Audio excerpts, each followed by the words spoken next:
Iewers in my stil gedagtes volg ek nog my hart op pad na jou. Op soek na jou. Okay, ja, hier is episode 6 en die titel wat ons vir die hoofstuk gegee het, Kurt versus Wynand en Hoop wat verdamp. Ja, so dit is ook weer 'n emosionele account hierdie. Ek het nog altyd geglo konserte gaan nie net oor musiek nie, dit gaan nie net oor geld, dit gaan allerminst oor geld. Daar is ander maniere om geld te maak. Dit gaan om stories. Elke vertoning is 'n verhaal wat jy op 'n verhoog probeer vaslê. Dit mense, herinneringe, emosie, 'n bietjie geskiedenis, tussen die lig en die rook. En weet toe die gedagte vir die Kurt Darren die Koon by my begin broei, het dit vir my soos 'n natuurlike volgende hoofstuk gevoel. Na wat ons met Steve Hofmeyer die Koon by Moreletta reg gekry het. Dit is dieselfde geraamte, ander hartklop, weet refrein, dit is meer liedjies en refreine wat jy in kroe en op rugbyvelde kry en in sitkamers dwars oor die land. Dit is ligter as Steve sinne, ja, maar dit is nog steeds deurspek van nostalgie en saamsing. Jy weet, Kurt het ook 'n ongelooflike arsenaal van treffers in sy loopbaan wat hy nie gehad het hoe lank, ons moet nooit noem hoe lank sy loopbaan aan die gang is nie, want hy is bang hy raak, of hulle dink hy is te oud. Maar ja, die oorspronklike plan was Sunbet Arena en alles was in plek, dis 'n wêreldklas fasiliteit, die logistiek is maklik, dis 'n gewillige mark. Maar iets in my was ongemaklik oor dit. Sunbet is die tuiste van Afrikaans is groot, dis die Koleski se turf. En ek het geweet, as ek daar 'n ikoonprojek doen, staan ons in hul skadu. Dit is 'n onwillekeurige vergelyking. En is onbillik, maar is onverwendbaar het ek gedink. Ek wou nie 'n speelbeeld wees nie. Ek wou identiteit bou. Moreletta het anders gevoel. Dit was heilig vir ons mense. Minder glans, meer eerlikheid, 'n ruimte waar die kunstenaar voorop staan, nie noodwendige skouspel nie. Daar was 'n ander gevoel oor dit. Kurt was aanvanklik huiwerig, hy wou regtig gehad het ons met Sunbet Arena toe gaan, dit gee daai arena gevoel, hy het ook hierdie image in sy kop gehad van mense wat dans en so, alhoewel sy gehoor vir my bietjie te oud geword het vir dit. Ek het na hom geluister, maar ek het oortuig gebly dat Moreletta die plek vir dit moet wees en hy het eventually ingestem. Maar ek het nie geweet dat daardie skuif die eerste fyn skeurtjie in ons verhouding sou gewees het nie. Jy weet, anyway, ons het afgeskop, aankondiging, die kunstenaarslyse, die promosie, die eerste deposito's, dit is hier 'n ritueel in ons bedryf. Die event kan nog 'n jaar vooruit wees, maar die deposito's moet almal betaal word en is almal non-refundable. Dit is nog lank voordat die plakate op lamppale hang en dan wil die bestuurders weet wanneer word die eerste betalings gemaak. Anyway, ons betaal toe uiteindelik daar die eerste ronde en ons het ooreenkomste met van die bestuurders dat ons nog nie die deposito's hoef te betaal nie, so het ons 'n sig van verligting.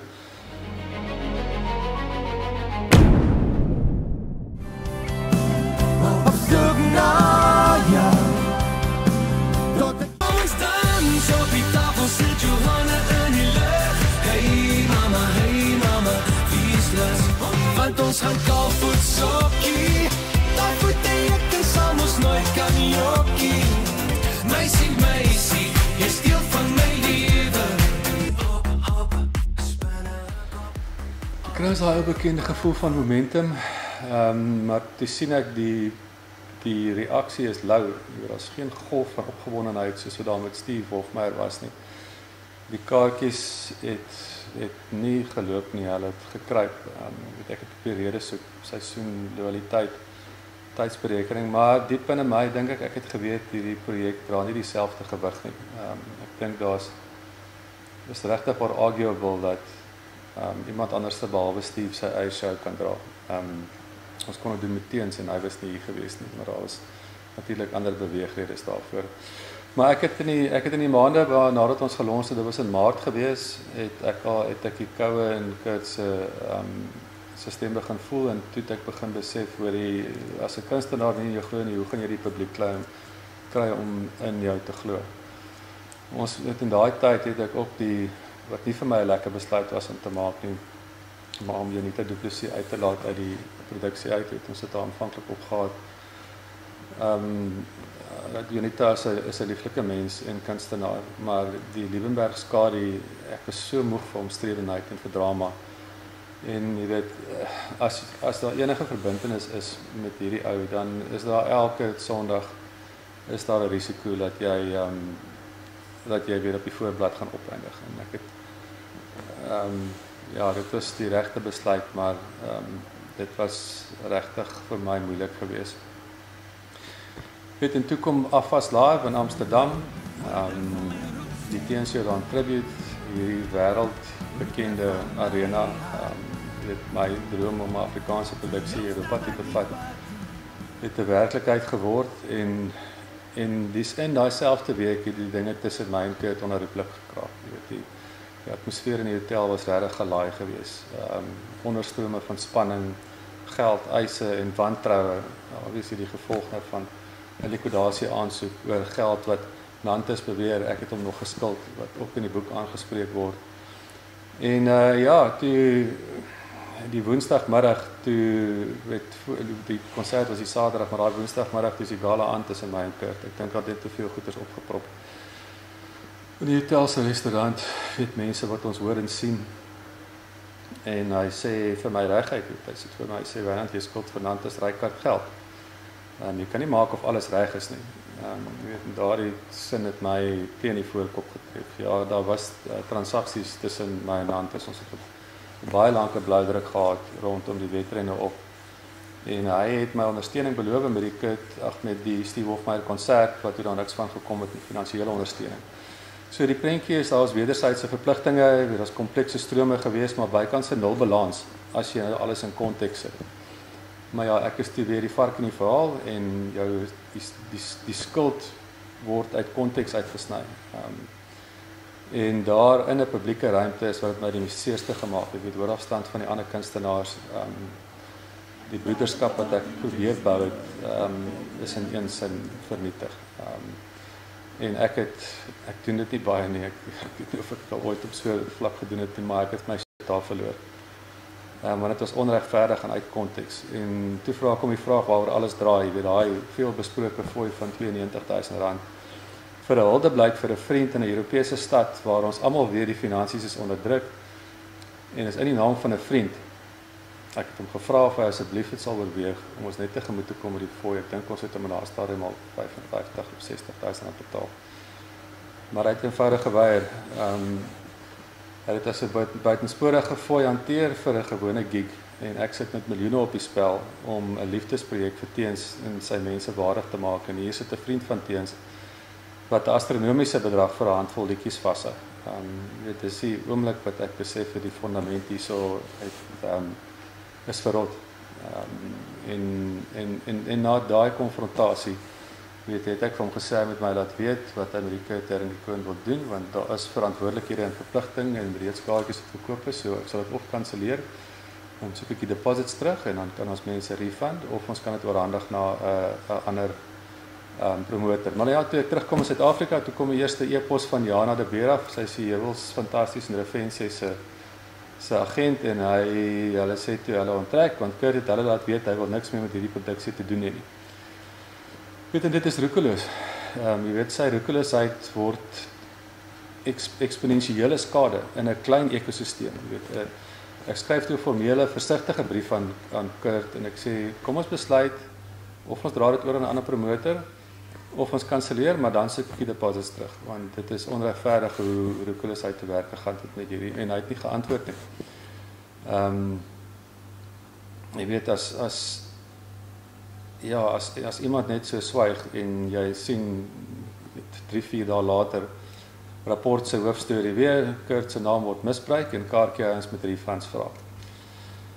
Jy weet 'n narratief word toe weer gebou rondom my, ek verkoop op sy rug terwyl hy niks meer met die produksie te doen wil hê nie. Wie die luxury in hierdie lewe om te sê jy wil niks meer met iets te doen hê nie. Ons het toe al substansieel in die produksie belê. En die produksie is toe al 6 maande van tevore bekendgestel. Jy weet, alles was vir 6 maande okay, almal happy. Alles behalwe ek oor die syfers. Ek het begin bekommerd raak dat ons net 600 kaartjies verkoop het in daardie stadium. Dit teenoor Stevie Coen waar ons eventueel 3 shows uitverkoop het, naby aan 18,000 mense. En ek moes eintlik al vroeër die realiteit daarvan gefeis het en liewe met die artis geskakel het, want ek dink die projek het nie momentum gehad nie, lank voor enige debat of berig oor hierdie goeders begin het, jy weet, maar die sensasie verkoop nou weer meer as die konteks. Ek dink niemand het ooit na die syfers gekyk rondom dit nie. Dieselfde dag toe drop nog 'n stuk in rapport wat Jeanette Bridges sê sy die teenstribuut gered met haar R200,000. Die totale koste van die teenstribuut in Amsterdam was meer as R5 miljoen. Haar bydrae was kosbaar en ek is dankbaar en ek waardeer dit, maar dit was 'n puzzelstukkie, die laaste puzzelstukkie. Jy weet nie die engel wat hierdie sinkende skip kom red nie. Dis weer 'n sensasie bo skakering kan 'n mens dit seker maar noem. Maar niemand wat die konteks verstaan nie, want ek is toe al so gewilify. En ja, ek het toe daardie sonoggend met die storie wat nou weer gepubliseer is, al 2 stories besluit, weet, om op die Stevie Coen blad en op die teenstribuut blaai te antwoord, net om vir mense konteks te gee en my kant van die storie. En ek voel dat ek Kurt 'n vriend verraai het met so buitenspore gefooi. En laat ek as gevolg daarvan die Kurt Darren ikoon heroorweeg, weet dit tesame met die die swak verkope, maar ek het my kant gestel en binne 'n uur is al meer as 3000 comments. En ek het gesukkel om te besef wat hier aangaan. En daar het net 'n sentiment losgebars. Ek dink jare se teleurstelling in Kurt van duisende musiekliefhebbers wat net so oor my skerm spoel. Dit is een na die ander. Ek kan nie tred met dit nie, weet. En dankie, ons het al ook sy arrogansie ervaar en dit rapport dink ons is blind, ons is nie. R92,000 vir 'n huldeblyk, weet. Ja, het gesê hy sou eerder sy laaste sent betaal om vir Steve te sien, wat ook nogal weer hilarious was. En ek het nogal toe besef dat sosiale media hierdie speelveld gelyk gemaak. Afrikaners is ingelig. Hulle koop nie meer albe waarhede nie. Jy weet, en gatekeepers verloor hulle mag wanneer gemeenskappe begin praat. Rapport wat my die skrik maak, en vir Kurt die held. Maar die publiek het in daai uur die prentjie self herteken, maar dit was te erg. Ek het na 'n uur en 'n half dink ek het ek die post afgehaal. Jy weet, niemand verdien om of so publieke steniging nie. Selfs nie iemand wat jy mee in 'n oorlog beland het nie. Maar dit is die skade reeds gedoen en die wêreld het geweet. Jy weet, Kurt versus Wynand is nou 'n oop veldslag. Die Engelse media het gebalanseerd berig. Die feite, die konteks, weet sy kant en myne, Netwerk 24, net oor die drama. Jy weet, min oor die buitenspore gefooi. Niemand praat van R92,000. Ja, hulle het nie berig oor die stagnerende verkope nie. Hulle het my nie daaroor gevra nie. Hulle het, weet, in daai tyd was die liquidasie al, weet, so op die voorgrond en dit het soos gif in die agtergrond deur alles gesypel. Die nuance val eerste wanneer die media sy skurk en sy helde kies en ek onthou dat 'n team Kurt bewegingkie op Facebook begin, 'n paar rolspelers in die industrie en 'n handvol kunstenaars wat probeer het om hom te help, maar dit was te laat en te min. Jy weet, en dan daai bekende naam Barry Pretorius wat die agtergrondinligting aan die media gedoen het, is absoluut net binne goed wat blootgelê is op straat. As dit nie vir daai lekkasies was nie, glo ons, ek en Kurt kon in 'n binnekamer gestry het en klaar gestry het, in plaas daarvan toe begin die ratte nou in die oop te draai en het ons almal fyn gemaal. Ek het my beeld het skade gelei, nog meer skade gelei. Kurt se beeld het skade gelei. Jy weet, ek het na Amsterdam het ons aande deur wakker gelê, uur of 2 in die aand geslaap, het sy is net in stilte. En ek het maar net meer en meer vir my afgevra, jy weet, geen projek is hierdie meer doenlose aanvalle werk nie, die finansiële verliese en die vernedering. My naam wat opgebou is oor 'n kwart eeu, jy weet, word in 'n oogwink kontroversieel. Ek begin toe voel dat my blote teenwoordigheid meer skade doen vir die vertonings wat ek moet beskerm. En dit het my magteloos gelaat in 'n posisie waar ons moes kaartjies verkoop vir Steve Hofmeyr, ikoon op die DHL stadion. Ja, toe ek daai dag eventueel die kansellasieverklaring moes uitstuur vir Steve Hofmeyr, ikoon by DHL, het dit regtig gevoel of ek 'n droom begrawe, maar ook of ek myself so 'n bietjie van 'n galg lossny. Ek het getik, deurgelees, my rekenaar toegemaak, my foon afgesit en vir die eerste keer in maande was daar stilte. Ek het geweet dat groot ratte nog gaan moes draai net om alles op te sluit, maar ek het nie meer antwoorde gehad nie. Weet, as ek terugkyk, voel daai 3-4 jaar tussen 2022 en 2025 soos 'n sementvrag wat nooit ophou druk het op my skouers nie. Weet, ons het gelooflike hoogtes beleef.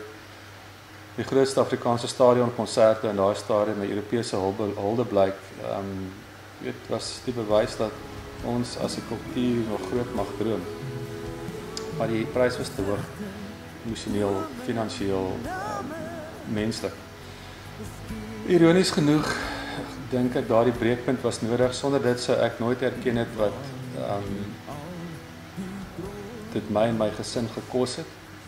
Nee, jy weet, soms moet iets verpletter sodat die waarheid tussen die stukke kan uitkruip.